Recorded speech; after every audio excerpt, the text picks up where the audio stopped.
Agora, Fernando, é preciso ser dito o seguinte, que tudo isso está sendo investigado, engloba os governos Luiz Henrique da Silveira e Leonel Pavan, 2008 e 2010, os últimos 2 anos, e os 8 anos dos 2 mandatos de Raimundo Colombo e Eduardo Pinho Moreira, que, inclusive, entregou o governo a Carlos Moisés. Nada tem a ver com a atual gestão, muito pelo contrário. Jorge Tasca, quando lá chegou na Secretaria de Administração, desmobilizou tudo. Deu uma limpada na área, varredura completa. Tanto é que nesses 2 anos o governo economizou em contratos superfaturados, atestadamente, alguns bons milhões de reais.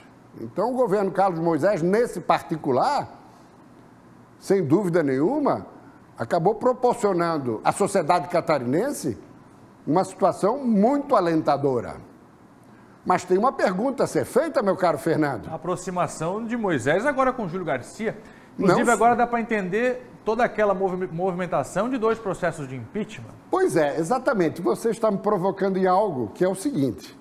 Nós tivemos uma decisão, um pouquinho antes ali do julgamento do primeiro impeachment, em que Carlos Moisés foi afastado, mas Daniela Rainer, por um voto não, e ela assumiu, e isso não estava na previsão. A previsão dos parlamentares era afastar os 2. E assumiria o governo, quem? O presidente da Assembleia, Júlio Garcia. E pouquinho antes do julgamento, teve um magistrado do STJ que requisitou todo o processo relacionado à Operação Alcatraz, retirando aqui da Justiça Federal e do Ministério Público Federal. Só que depois de julgado o impeachment, e Daniela Rainer foi quem assumiu, e não o presidente da Assembleia, ele devolveu tudo para cá. Tanto é que essa operação está acontecendo na sua segunda fase. Ou seja, ali era uma demonstração de que o movimento foi feito para legitimar a situação de Júlio Garcia, para ele não ser surpreendido por uma decisão daqui. Tanto é que depois de embaralhado o quadro, Daniela Rainer tendo assumido, voltou para cá o processo da Alcatraz. Isso é sintomático, indiscutivelmente. Agora, meu caro Fernando, é fundamental também colocar o seguinte: Júlio Garcia é chefe de poder.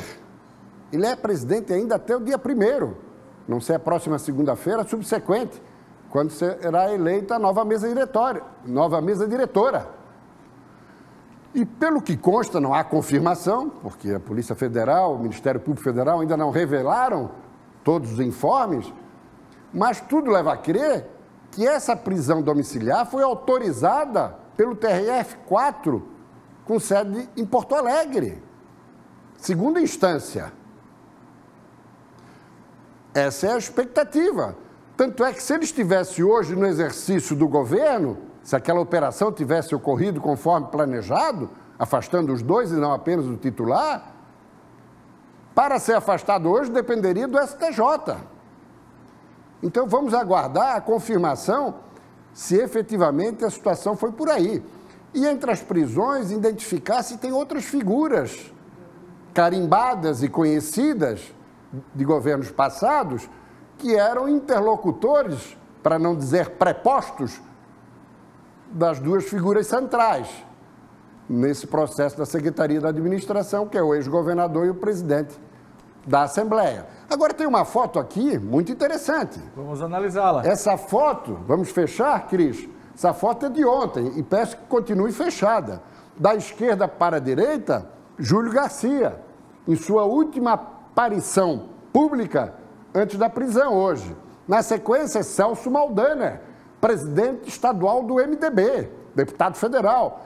Depois, Daniela Rainer, vice-governadora. Altair Silva, deputado estadual do PP, que assumiu a Secretaria da Agricultura ontem. E essa foto é ao final da solenidade. Depois, Carlos Moisés, portanto, Altair entre o governador e a vice. Depois de Moisés, o senador Esperidião Amin. de cujo partido faz parte Altair Silva, novo secretário da Agricultura, na sequência, Ricardo Gouveia, que ficou 2 anos como secretário da Agricultura, aliás, um belo quadro, e, por último, Heron Jordani, secretário-chefe da Casa Civil. Perfeito, Cris. Agora eu lhe pergunto, meu caro Fernando, Heron Jordani assumiu a Casa Civil por indicação respaldado por Júlio Garcia, de quem foi chefe de gabinete praticamente durante os 2 anos de gestão no Legislativo Estadual. Com essa situação, como é que ficamos? Heron Jordani continua?